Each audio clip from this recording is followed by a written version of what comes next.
అందరికీ నమస్కారం. నా పేరు రమ. శాడిస్ట్ మొగుడు 8వ భాగం. ఇప్పటికే తన వ్యాపారంలో నష్టం వచ్చింది. ఇంకా నువ్వు తన ప్రాణం కదా, నువ్వు లేవని తెలిస్తే ఇంకా పిచ్చివాడైపోతాడు. అది నేను కల్లారా చూడాలి అన్నాడు. బృంద, అసలు నువ్వెవరు? నీకు మేమేం ద్రోహం చేశాం? ఎందుకు నీకు మా మీద ఇంత కక్ష? నన్ను వెళ్ళనివ్వు, నేను తనను చూడాలి, దయచేసి వెళ్ళనివ్వు, నీ కాలు పట్టుకుంటాను అని తన కాలు పట్టుకుని ప్రాధాయపడుతోంది. కానీ నువ్విప్పుడు నీ మొగుడికి నువ్వు బ్రతుకున్నావని తెలిస్తే వాడి ప్రాణం వెంటనే నీ కళ్ళ ముందు తీస్తాను, నాకు ఎటువంటి అభ్యంతరం లేదు అని తన మొబైల్లో రానా హాస్పిటల్లో ఉన్న వీడియో తనకు చూపించాడు. బృంద అది చూసి ఇంకా గట్టిగా ఏడుస్తూ, ఏమైంది నా రానాకు? నీకు ఇదంతా ఎవరు చేశారు రానా? మీరు తొందరగా కోలుకోండి, నాకు మీ దగ్గరికి వెంటనే రావాలనుంది. చూడు, నీ ఏడుపు నాటకం అయిపోతే నీతో కొంచెం మాట్లాడాలి అని తన చేతిలో ఉన్న ఫోన్ లాక్కొని, చూసావా ఎలా ఉన్నాడో నీ మొగుడు? వాడి ప్రాణం పోవటం నా కళ్ళారా చూడండి అని అనుకున్నాను. అప్పుడే కరెక్ట్ టైంకి ఆ అమర్గాడు వచ్చి నీ మొగుడిని కాపాడాడు. బృంద కోపంగా ముసుగు మనిషి కాలర్ పట్టుకొని, నా భర్త చావును చూడడం నువ్వు బ్రతికుండగా చూడలేవు, ఎందుకంటే నిన్ను చంపబోయేది కూడా నా రానానే కాబట్టి ఇది బాగా గుర్తుపెట్టుకో. నీకు ఇందాకే చెప్పాను కదా బేబీ, కూల్గా ఉండమని. ఎందుకలా ఆవేశపడిపోతావు? చెప్పు, నీ మొగుడు నన్ను చంపడం కాదు, ఇప్పుడు నీ కళ్ళ ముందు వాడిని చావు అంచుల వరకు తీసుకెళ్తాను చూడు అని ఎవరికో ఫోన్ చేసి రానాని చంపేయండి అన్నాడు. అంతే, అటు నుండి ఓకే సార్ అని తన ఆక్సిజన్ తీసేశాడు. రానా ఊపిరందకు ఇబ్బంది పడడం చూసి, బృంద ప్లీజ్ ప్లీజ్ తననేం చేయకు, నువ్వేం చెప్తే అదే చేస్తాను, తనని వదిలేయి అని వెంటనే తన వారికి ఫోన్ చేసి తనని ఇప్పుడే చంపకండి అని కాల్ కట్ చేశాడు. చూసావా కదా, ఇప్పుడు కూడా నువ్వు బ్రతుకున్నట్టు నీ మొగుడిని చెప్తావా? బృంద, ఎందుకు ఇదంతా చేస్తున్నావు? నీకేం కావాలి అని అడిగింది. నువ్వు రానాని కలవకూడదు, నీకు ఆ ఆలోచన కూడా రాకూడదు, నువ్వు తనకి దూరంగా ఉంటేనే తను ప్రాణాలతో బయటపడతాడు. బృంద, సరే నేను తనకి దూరంగానే ఉంటాను, నువ్వు చెప్పినట్టే చేస్తాను, రానాని మాత్రం ఏం చెయ్యకు అంది. నువ్వు రెస్ట్ తీసుకో, నేను తర్వాత మాట్లాడతానని చెప్పి వెళ్ళిపోయాడు అతను. బృంద ఏడుస్తూ ఇందాక రానా ఊపిరి ఆడక ఇబ్బంది పడడం చూసి తనకి కూడా ఒక క్షణం బృందకి చాలా భయం వేసింది. ఇప్పుడు నువ్వు చెప్పినట్లుగా చేస్తాను, రానా ప్రాణాల కోసం నేను ప్రాణాలతో ఉన్నానని తనకి తెలియనివ్వకుండా చేస్తాను. కానీ ఎప్పుడోకప్పుడు నేను తనకు ప్రాణాలు ఉన్నట్టు తెలుస్తుంది, అప్పుడు ఎవరు నేను దరి చేరకుండా ఆపలేరు. బృంద చెప్పినంత విన్న రానా అక్కడ ఉన్న బాటిల్ని కోపంతో కింద విసిరికొట్టాడు. రానా బృంద చేయి పట్టుకుని తన మీదకి లాక్కొని తను ఎటు కదలకుండా పట్టుకుని తన కళ్ళలోకి చూస్తూ, నువ్వు లేని 2 సంవత్సరాలు నేను నిజంగానే పిచ్చివాడైపోయాను, కానీ నువ్వు వాడెవడో నిన్ను బెదిరిస్తే నాకు దూరంగా ఉన్నావు. నా మీద నీకున్న నమ్మకం ఏంటో తెలుస్తోంది స్వీట్ హార్ట్. నాకు దూరంగా ఎలా ఉండాలనిపించింది నీకు? నన్ను ఒక్కసారి కూడా చూడాలని అనిపించలేదా? బృంద, అనిపించింది, చాలాసార్లు అనిపించింది. మీ దగ్గరకు రావాలని ప్రయత్నించాను, కానీ తను నన్ను నిరంతరం కనిపెట్టుకునే ఉండేవాడు. తను ఏం చేయడని నాకు అర్థమైంది. నా భయం నీ గురించే, తను నిన్నేమైనా చేస్తాడేమోనని నీకు దూరంగా ఉన్నాను. నాకు తెలుసు మీరు నన్ను బ్రతికే ఉన్నానని, ఏదో ఒకరోజు నన్ను కలుసుకుంటారని ఎప్పుడు అనుకునేదాన్ని. నేను అనుకున్నట్టుగానే 2 సంవత్సరాల తర్వాత అనుకోకుండా మీ కార్కి అడ్డుగా వచ్చి నేను మిమ్మల్ని కలిశాను. మీరు నన్ను గుర్తుపట్టి బృంద అని నన్ను కౌగిలించుకోగానే నాకు కూడా చాలా హ్యాపీగా అనిపించింది రానా. నేను మిమ్మల్ని అప్పుడే కలుస్తాను అని అస్సలు అనుకోలేదు. నాకు కూడా మిమ్మల్ని కౌగిలించుకొని నా బాధనంతా కూడా తీర్చుకోవాలని అనుకున్నా, కానీ ఆ వెంటనే నాకు భయం ఆవహించింది. నేను మీకు దగ్గరగా ఉంటే మీ ప్రాణానికే ప్రమాదం అవుతుందని, అందుకే మీరు ఎవరో తెలియనట్టుగా ప్రవర్తించాను, మీ నుండి దూరంగా వెళ్ళిపోయాను.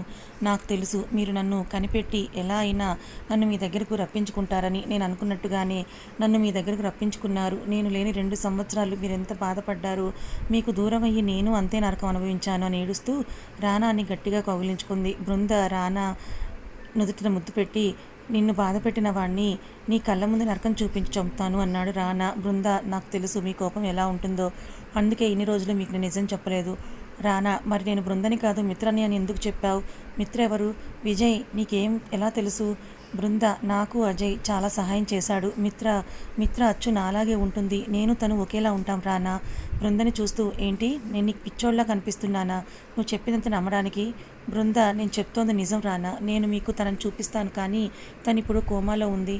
రానా, కూల్ బృంద, నువ్వు చెప్పింది నేను నమ్ముతాను, నువ్వు విశ్రాంతి తీసుకో, రేపు ఉదయం అంతా మాట్లాడుకుందాం అని అంటాడు రానా. అలా బృందని హత్తుకొని పడుకున్నాడు, కానీ తనకి నిద్ర రావడం లేదు. బృంద పడుకుందనుకున్న తర్వాత తను లేచి తలుపు దగ్గరగా వేసి అమర్కి కాల్ చేశాడు. ఈ సమయంలో సార్ ఎందుకు నాకు ఫోన్ చేస్తున్నారు అని ఫోన్ లిఫ్ట్ చేసి, సార్ అంతా బాగానే ఉంది కదా అని అడిగాడు. ఏమీ లేదు అమర్, బృందని షూట్ చేసినప్పుడు నువ్వు ఆ ముసుగు వేసుకున్న మనిషిని చూసావా? అమర్ ఆలోచిస్తూ, లేదు సార్, తను నన్ను వెనుక నుండి కొట్టడంతో నేను తనని సరిగ్గా చూడలేదు. రానా, లేదు అమర్, ఒక్కసారి బాగా గుర్తు చేసుకోవడానికి ప్రయత్నించు, తొందర ఏం లేదు, బాగా ఆలోచించు, నీకే గుర్తుకొస్తుంది, ఓకే అని కాల్ కట్ చేశాడు. తను కూడా వెళ్ళి బృంద పక్కనే పడుకున్నాడు. కానీ ఆ మనిషి ఎవరు? నాకు శత్రువులు ఉన్నారు కానీ బృందకి ఎవరు లేరు. అయినా తనని చంపాలని అనుకోలేదు. తనని నా నుండి దూరం చేయాలని అనుకున్నాడు అంతే. నా కంటికి కనిపించే శత్రువులను, నన్ను చంపాలనుకున్న వారిని అందరినీ చంపేశాను. కానీ కంటికి కనపడని ఆ శత్రువు ఎవరు? ఎంత ఆలోచించినా తనకేం తెలియడం లేదు. అలానే ఆలోచిస్తూనే రానా నిద్రపోయాడు. ఆ ముసుగు మనిషి, నేను తన ప్రాణాలను తీయలేను రానా, ఎందుకంటే నేను తనని ప్రాణంగా ఎక్కువగా ప్రేమించాను. తనని నీ నుండి దూరం చేసి నా దగ్గరకు రప్పించుకోవాలని అనుకున్నాను. కానీ నీ ప్రేమను నువ్వు మళ్ళీ తిరిగి నీ దగ్గరకు రప్పించుకున్నావు. ఆ ప్రేమను నీకు శాశ్వతంగా దూరం చేయాల్సిన పరిస్థితిని రప్పించావు. ఆశలైన ఆట ఇప్పుడు మొదలు పెడదాం బేబీ. వస్తున్నా, నీ కోసం వస్తున్నా. రానా నుండి నేను వేరు చేస్తాను, రెడీగా ఉండు. రానాకి బృందకి మరుసటి రోజు ఆలస్యంగా మెలకు వచ్చింది. బృంద రానాని హత్తుకొని ఉంది. తన నుదుటను ముద్దు పెట్టి, ఇక లేవండి రానా గారు, ఇప్పటికే చాలా ఆలస్యమైంది అంది. రానా, లేదు స్వీట్ హార్ట్, నిన్ను హత్తుకొని ఇలానే ఉండాలనిపిస్తోంది. బృంద నవ్వుతూ రానా తల నిమురుతూ, మనం టెర్రస్ పైన ఉన్న గదిలో ఉన్నాం, మన గదికి వెళ్ళి పడుకుందాం. అలాగే స్వీట్ హార్ట్, నువ్వు ఇంత ముద్దుగా అడిగాక ఎలా కాదంటాను చెప్పు అని తనని ఎత్తుకొని వెళ్తూ ఉండగా, ఏం చేస్తున్నారు మీరు? నేను నడుస్తాను, నన్ను కిందకు దింపండి. లేదు, నిన్ను నేనే ఎత్తుకొని తీసుకెళ్తాను అని తన గదికి తీసుకొని వెళ్తున్నాడు. బృంద రానా గుండెల్లో మొహం దాచుకొని సిగ్గుపడుతోంది. తన గుండెల మీద వేలుతో రాస్తూ ఉండగా అక్కడ రానా బృంద అని పచ్చబొట్టు పొడిపించుకున్న తన పేరు మీద చిన్నగా వేలతో తడుముతూ ఉండగా, తన పేరుని గుండెల మీద రాయించుకోవడానికి గల కారణం గుర్తొచ్చి ఒక్కసారిగా తన కంట్లో నుంచి కన్నీరు ప్రవహించింది. తన గుండెల మీద తడి తగలడంతో తను ఏడుస్తోందని అర్థం చేసుకొని రానా తొందరగా గదిలోకి తీసుకెళ్లి మంచం మీద కూర్చోపెట్టి తన మొహాన్ని చేతిలోకి తీసుకొని, ఏమైంది స్వీట్ హార్ట్, ఎందుకు ఈ కన్నీరు అని తన కన్నీరు తుడిచి తన పక్కన కూర్చొని తను బాధపడటానికి కారణం అడుగుతూ ఉంటే, బృంద రానా షర్ట్ ఓపెన్ చేసి తన పేరును తడుముతూ ఆ రోజు జరిగిందంతా గుర్తుకొచ్చింది. అందుకే కొంచెం బాధ కలిగింది. ఆ రోజు నాకు ఎప్పటికీ ఒక పీడకలలాగా అనిపిస్తోంది. ఇప్పటి నువ్వు ఒక్కరేనా అని కూడా అనిపిస్తోంది రానా. నన్ను నీ ప్రేమతో నువ్వే ఇలా మార్చావు స్వీట్ హార్ట్. నీ విషయంలో ఎంత మూర్ఖంగా ప్రవర్తించానో అది తలుచుకుంటే నా మీద నాకే అసహ్యం వేస్తోంది అన్నాడు. బృంద రానా గుండెల మీద ఉన్న బృంద పేరు మీద తడుముతూ, అలా ఎందుకు తన పొచ్చపొట్టు వేయించుకున్నాడో తనకు గుర్తుకొస్తూ ఉంటుంది. 3 సంవత్సరాల క్రితం రానా బృందని పెళ్లి చేసుకున్న కొత్తలో బృంద తనకి దూరంగా ఉంటూ అవికి దూరమైన బాధలో ఒంటరిగా రూమ్లో బాధపడుతూ ఉండేది. బృంద గది నుండి బయటకు రాకుండా అలా అక్కడే ఉండడం నచ్చని రానా తన గదికి వెళ్తాడు. తలుపు దగ్గరగా వేసి ఉండడంతో మెల్లగా ఓపెన్ చేసి రూమ్లోకి వెళ్తాడు. రూమ్లో చుట్టూ చూశాడు. తను సోఫాలో కాలు ముడుచుకొని కళ్ళు మూసుకొని ఉంది బృంద. కానీ తన కంటి నుండి కన్నీరు మాత్రం కారుతోంది. వాటిని తుడుచుకోవాలని కూడా తనకి అనిపించలేదు. తను అలాగే కన్నీటికి స్వేచ్ఛనిచ్చి అలానే ఉండిపోయింది. రానా తన పక్కన కూర్చొని బృందనే చూస్తూ ఉన్నాడు. తన ముంగుర్లు మొహం మీద పడడంతో వాటిని చెవి వెనుకకు పెడుతూ ఉండగా బృంద ఆ స్పర్శ కళ్ళు తెరిచి తనకంత దగ్గరగా ఉన్న రానాని చూసి భయంతో తన చేతిని విసురుగా పక్కకి తోసి సోఫాల నుండి లేచి చున్నీ వేసుకొని రూమ్ నుండి బయటకు వెళ్ళాలనుకుంటూ ఉండగా బృంద రానా చేతిని పట్టుకొని ఆపి, ఎక్కడికి స్వీట్ హార్ట్, నేను నీ కోసం వస్తే నువ్వు నన్ను వదిలి వెళ్ళిపోవడం కరెక్ట్ కాదు అనుకుంటూ అన్నాడు. నేను మీ నుండి దూరంగా వెళ్ళాలనుకుంటున్నాను. మీ ఊపిరి తగిలినా భరించడం నాకు కష్టంగా ఉంది. బృంద అలా అన్న మరుక్షణం తన మీదకు లాక్కొని తన నడుముని తన చేతుల్లో బంధించి బృంద కళ్ళల్లోకి చూస్తూ, నేను నీ కోసం వచ్చానంటే అది నీకు నచ్చినా నచ్చకపోయినా నువ్వు నా ముందు ఉండి తీరాల్సిందే. నా ఊపిరి తగిలినా భరించలేను అన్నావు కదూ అని అంటూ వెంటనే తన పెదవులను అందుకొని గాఢంగా ముద్దు పెట్టాడు రానా. అలా రానా చేస్తాడని ఊహించని బృంద ఒక్కసారిగా షాక్ అయిపోయి వెంటనే తేరుకొని తన నుండి దూరం జరగాలని అనుకుంటుంది. కానీ రానా తనకి ఆ అవకాశం కూడా ఇవ్వకుండా తనని అలాగే 2 చేతులతో పట్టుకొని గోడకు ఆనించేసి తన పెదవులను గాఢంగా ముద్దు పెడుతూ ఊపిరి తను తీసుకుంటూ రానా ఊపిరి బృందకి అందిస్తూ అలానే ముద్దుని కొనసాగిస్తున్నాడు. బృంద ఎంత గింజుకున్నా తనను వదలడం లేదు.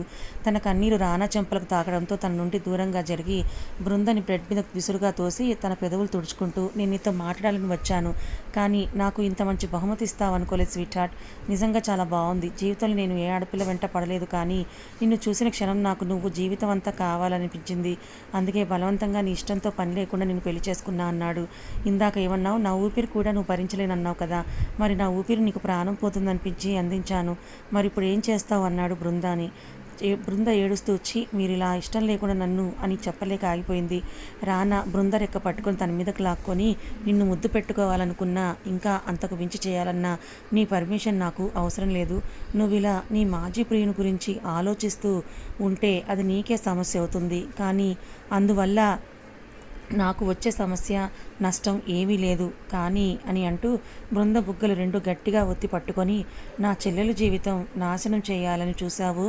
భర్తగా నా పూర్తి అధికారాన్ని బాధ్యతని నిర్వర్తించాల్సి వస్తుంది అని తన బుగ్గలు వదిలి తన పెదవులపై బొటనవేలుతో రాస్తూ, ఒక్క ముద్దుకే ఇలా అయిపోయావు. మరి నీ భర్తగా నేను చేయాల్సిన పని చేస్తే నువ్వు తట్టుకోలేవు కాబట్టి నువ్వు నాకు దూరంగా ఉండాలని మాత్రమే ప్రయత్నం చేయకు. సాయంత్రం లయ, సంయుక్త వారి కుటుంబాలతో డిన్నర్కి వస్తున్నారు. నువ్వు ఇలా ఏడుస్తూ గదిలో ఉంటే మీ అన్నయ్య నన్ను నాకు ఇచ్చి పెళ్లి చేసి తప్పు చేశాను అనుకోకూడదు. వాళ్ళు వచ్చే టైంకి నువ్వు అందంగా రెడీ అయి ఉండాలి అని అక్కడి నుండి ఆఫీస్కి వెళ్ళిపోయాడు.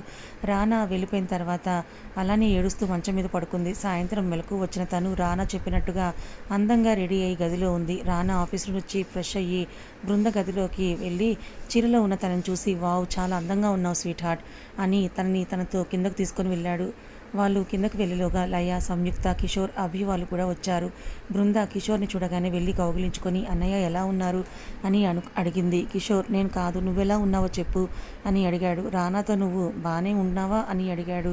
బృంద ఏం చెప్పాలో అర్థం కాక మౌనంగా ఉండిపోయింది. రానా వచ్చి బృందని దగ్గరకు తీసుకొని, కిషోర్ తను నాతో చాలా సంతోషంగా ఉంది. మీరు ఇలా నిల్చొని మాట్లాడుతుంటే చూడ్డానికి బాగోలేదు, రండి కూర్చొని మాట్లాడుకుందాం అని అందరూ కలిసి కాసేపు కూర్చొని నవ్వుతూ మాట్లాడుకున్నారు. కానీ బృంద అవి ఇద్దరు చిన్న చిరునవ్వు నవ్వుతూ ఉన్నారు. ఇద్దరికీ బాధగా ఉంది కానీ అది బయటకు కనిపించకుండా వారితో మాట్లాడుతూ ఉన్నారు. రానా వాళ్ళిద్దరిని గమనిస్తూనే ఉన్నాడు. సరే అందరూ డిన్నర్ చేద్దామని డైనింగ్ టేబుల్ దగ్గరికి వెళ్ళారు. బృందకి తినాలని అనిపించలేదు కానీ అందరి ముందు అలానే కూర్చుంటే బాగోదని ఏదో కొంచెం అలా తింటుంది. తనను గమనిస్తున్న రానా బృంద ప్లేట్లో ఇంకా కొంచెం భోజనం పెడుతూ, స్వీట్ హార్ట్ నువ్వు ఇలా తింటే మీ అన్నయ్య బాధపడతాడు. కిషోర్, అలాంటిదేమీ లేదు రానా, బృంద ఎప్పుడు అంతే, చాలా తక్కువే తింటుంది. తను హ్యాపీగా ఉంటే అంతే చాలు. రానా, తప్పకుండా కిషోర్. సంయుక్త, ఇక మాట్లాడించాలు, భోజనం పూర్తి చేయండి అని అంది. అందరూ భోజనం పూర్తి చేసి బయట లాన్లో కూర్చుని ఉన్నారు. బృంద అభి ముభావంగానే ఉన్నారు. రానా ఒక గంట వారిని కనిపెడుతూనే ఉన్నాడు. సంయుక్త, సంజన దేనికోసమో ఇంట్లోకి వెళ్ళారు. రానా, కిషోర్ ఆఫీస్ విషయాలు మాట్లాడుకుంటూ ఉన్నారు. రానాకి ఫోన్ రావడంతో అలా పక్కకు వెళ్ళాడు. కిషోర్, బృంద మధ్యలో నేనెందుకు అని అభి కూడా పక్కకు వెళ్ళిపోయాడు. కిషోర్, నువ్వు రానాతో హ్యాపీగా ఉన్నావా బృంద అని అడిగాడు. ఇప్పుడు నీకు అలా ఎందుకు అనిపించింది అన్నయ్య అని అడిగింది బృంద. రానా చెప్తున్నాడు కదా నేను బాగున్నానని, తను చెప్పింది కాదు, నువ్వు చెప్పు. కిషోర్ చేతులు పట్టుకొని, నేను బాగున్నాను అన్నయ్య, నువ్వు నా గురించి కంగారు పడకు అంది బృంద. కిషోర్ ఫోన్ రావడంతో ఇప్పుడే వస్తానని పక్కకు వెళ్ళిపోయాడు. కిషోర్ అలా వెళ్ళగానే అప్పటి వరకు ఆపుకుని తన కన్నీటికి స్వేచ్ఛనిచ్చి అక్కడ ఏడుస్తూ వారి కంటికి కనిపించడం మంచిది కాదని పక్కకు వెళ్ళిపోయింది బృంద. తన మనసులో బాధను తీర్చుకుంటూ ఉండగా తన వెనుగ్గా వచ్చిన అబ్బి, ఎందుకు బృంద అలా బాధపడుతున్నావు? నిన్ను చూస్తుంటే రానాతో నువ్వు సంతోషంగా ఉన్నట్టుగా అనిపించడం లేదు. తన కంటి చూపుకే నువ్వు వణికిపోవడం నేను చూశాను. తనంటే ఇష్టం లేనప్పుడు ఎందుకు పెళ్లి చేసుకున్నావు? ఎందుకు కిషోర్తో నువ్వు నిజం చెప్పడం లేదు? రానా నిన్ను బెదిరించాడు కదూ అని అన్నాడు అభి. బృంద తన కన్నీరును తుడుచుకొని, లేదు, నేను రానాతో చాలా హ్యాపీగా ఉన్నాను. ఎవరు చెప్పారు నీకు నేను సంతోషంగా లేనని అడిగింది. ఎవరో చెప్పడం కాదు, నీ కన్నీరు చెప్తోంది నువ్వు ఎంత హ్యాపీగా ఉన్నావో అని అంటాడు అభి. బృంద, నేను అందుకు బాధపడడం లేదు అభి, నిన్ను ప్రేమించిన నాకు తెలియదా నువ్వు ఎందుకు బాధపడుతున్నావో అని అంటాడు అభి. బృంద, మనకే ఎందుకు ఇలా జరిగింది? నువ్వు నేను జీవితంలో ఇలా ఉండాలి, అలా ఉండాలి అని ఎన్నో కలలు కన్నాం. నిన్ను నన్ను వేరు చేసి ఇలా బాధ పెడుతున్నారు వీళ్ళు. నాకు ఒక రకంగా నరకంగానే ఉంది బృంద అని తన మోకాళ్ళ మీద కూర్చొని తన చేతుల్లో మొహం దాచుకొని ఏడుస్తున్నాడు అభి. తనని అలా చూసిన బృందకి కూడా బాధగా అనిపించి తను అభిని ఓదార్చడానికి తన పక్కన కూర్చొని, అభి ప్లీజ్, నువ్వు ఇలా ఏడవడం బాగాలేదు. మన జీవితాలు ఇంకొకరితో ముడిపడ్డాయి. కష్టమైన సుఖమైన ఇక వారితోనే, దానిని ఎవ్వరూ మార్చలేరు, పద వెళ్దామని తన చేతులు పట్టుకుంది. అభి బృంద చేతిని ముద్దు పెట్టి, జాగ్రత్త, నీకు కష్టం వచ్చిందని తెలిస్తే నేను ఏమైనా పర్లేదు, నిన్ను ఇక్కడ నుండి తీసుకెళ్తాను అని అభి కళ్ళు తుడుచుకొని వెళ్ళిపోయాడు. బృంద ఏడుస్తూ, మన దారులు ఎప్పుడో వేరయ్యాయి, కాదు వేరు చేశారు అభి అనుకుంటుంది. అభి బృంద దగ్గరికి రావటం, వారిద్దరు చనువుగా మాట్లాడుకోవటం, అభి బృంద చేతిని ముద్దు పెట్టుకోవడం, బృంద తనని ఏమనకుండా అలానే ఉండడం అంతా కూడా దూరం నుండి చూస్తూ ఉంటాడు రానా. కోపంతో తన చేతి పిడికిలి బిగుసుకుంటుంది. రానా ఫోన్ మాట్లాడి బృంద దగ్గరగా వస్తాడు. తను అక్కడికి వచ్చినప్పుడు అక్కడ తన పక్కన ఎవరూ కూడా లేరు. కిషోర్ ఫోన్ మాట్లాడుతూ కనిపించాడు. బృంద కోపం వెతుకుతూ ఉండగా బృంద అని దగ్గరగా వినిపించేట్టుగా వెళ్ళాడు. అక్కడ వారు మాట్లాడుతున్న మాటలు వినిపించలేదు, కానీ వారు అంతగా దగ్గరగా ఉండడం చూశాడు. రానా రక్తం ఉడికిపోతూ ఉంది. బృందని చంపేయాలన్నంత కోపంగా ఉంది, కానీ కిషోర్ ఉన్నాడని తన కోపాన్ని కంట్రోల్ చేసుకున్నాడు రానా. బృంద కళ్ళు తుడుచుకొని కిషోర్ దగ్గరికి వెళ్ళి, ఏంటన్నయ్య ఇంతసేపు మాట్లాడుతున్నావు, ఎవరు అని అడిగింది. ఏం లేదురా, అయిపోయింది పద అని కిషోర్ తనని రానా పక్కన కూర్చోబెట్టి, ఇక మేము బయలుదేరుతాం, ఇప్పటికే చాలా ఆలస్యమైంది అన్నాడు. లయ సంయుక్త కూడా, అవునన్నయ్య ఇప్పుడే బాగా ఆలస్యమైంది. రానా పైకి లేచి సరే జాగ్రత్త అన్నాడు. రానా బృంద చేయి పట్టుకొని వారి కారు దగ్గరికి వెళ్తుండగా బృంద తన చేతిని రానా నుండి విడిపించుకొని తనని దాటుకొని వెళ్ళి కిషోర్ని కౌగిలించుకుంటుంది.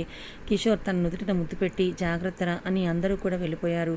వారి కార్లు గేట్ దాటగానే రానా ఇంతవరకు తను అంచుకున్న కోపాన్ని బయటకు తీసి బృంద చేతిని గట్టిగా పట్టుకున్నాడు. రానా అలా ఎందుకు పట్టుకున్నాడో తెలియడం లేదు బృందకి. తనకి చాలా నొప్పిగా ఉంది, కానీ ఆ నొప్పిని ఓర్చుకుంటూ రానా తన లాక్కెళ్తూ ఉంటే మౌనంగా తన వెంట వెళ్తోంది. రానా ఇంట్లోకి వెళ్ళిన తర్వాత అక్కడ ఉన్న పని వాళ్ళను చూసి చేత్తో వెళ్ళిపోమని సైగ చేశాడు. వాళ్ళంతా తలదించుకొని అక్కడి నుండి వెళ్ళిపోయారు.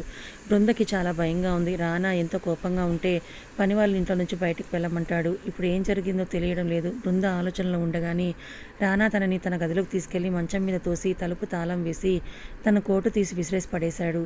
తన కోపం చల్లారడం లేదు. గదిలో ఉన్న వస్తువులన్నీ విసిరి పడేశాడు. బృందకి రానాని చూస్తూ ఉంటే ఒంట్లో వణుకు పుడుతోంది. ఇప్పుడు తనతో మాట్లాడాలన్నా కూడా నోటి నుండి మాట బయటికి రావడం లేదు. అంత కోపంగా ఉన్నాడు తను ఎందుకు అలా ప్రవర్తిస్తున్నాడో అర్థం కావడం లేదు బృందకి. రానా తన కోపాన్ని నియంత్రించుకొని తన గది ర్యాక్లో నుండి మందు బాటిల్ తీసుకొని ఫాస్ట్గా తాగి ఆ సీసా నేల మీద విసిరి కొట్టి బృంద దగ్గరకు వెళ్ళి తన బుగ్గలు రెండు గట్టిగా ఒత్తి పట్టుకొని, పెళ్ళైనా కూడా నీకు అభి మీద మోసు తీరలేదు కదా, వాడిని చూడగానే నీ మొహంలో ఆనందం నేను చూశాను. వాడు ఇప్పుడు నా చెల్లెలి భర్త. తను నీ చేతికి ముద్దు పెడుతున్నప్పుడు అది తప్పని తన నుండి దూరం వెళ్లకుండా ఆ ముద్దును ఆస్వాదిస్తూ ఉన్నావు. సిగ్గుగా అనిపించడం లేదా నీకు అని గట్టిగా బృందం మీద అరుస్తున్నాడు. చీచీ, నీ మొహం చూస్తుంటేనే అసహ్యం వేస్తోందని తనని మంచం మీదకు తోసి రూమ్లో అటూ ఇటూ తిరుగుతున్నాడు. కథ ఇంకా ఉంది. అసలు ఇంతకీ ఆ ముసుగు మనిషి ఎవరు? రానా బృందాలను ఎందుకు వేరు చేయాలని చూశాడు? రానాని చంపాలని ఎందుకు చూస్తున్నాడు? మరి ఆ ముసుగు మనిషిని రానా పట్టుకుంటాడా? వీరి జీవితంలో సంతోషం అనేది తిరిగి వస్తుందా? వీటికి సమాధానాలు తెలుసుకోవాలనుకుంటే మన ఛానల్ని ఫాలో అవ్వండి. ఈ వీడియో మీకు నచ్చిందా? నచ్చితే లైక్ చేయండి, మరి కొంతమందికి షేర్ చేయండి. ఇలాంటి మరిన్ని మంచి కథల కోసం మన ఛానల్ని సబ్స్క్రైబ్ చేసుకోండి. Thank you so much for watching.